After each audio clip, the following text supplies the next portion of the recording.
Jalan Tasik, Kelurahan Talang Semut, Kecamatan Bukit Kecil, Kota Palembang, kondisinya memprihatinkan. Salah satunya titik kerusakan berada di depan rumah dinas Wali Kota Palembang. Entah kenapa jalan yang rusak itu tak kunjung diperbaiki, padahal wali kota atau pejabat setempat sering melewati jalan tersebut. Salah seorang warga setempat, Andri, mengatakan kerusakan jalan Tasik berlangsung cukup lama. Kondisi jalan itu telah hancur, permukaannya terkikis tidak rata dan sebagian berlubang di beberapa ruas. Andri berharap agar pemerintah setempat memperhatikan kondisi jalan itu.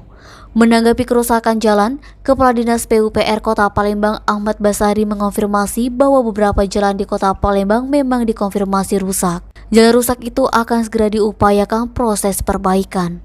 Naba, Sumeko TV melaporkan.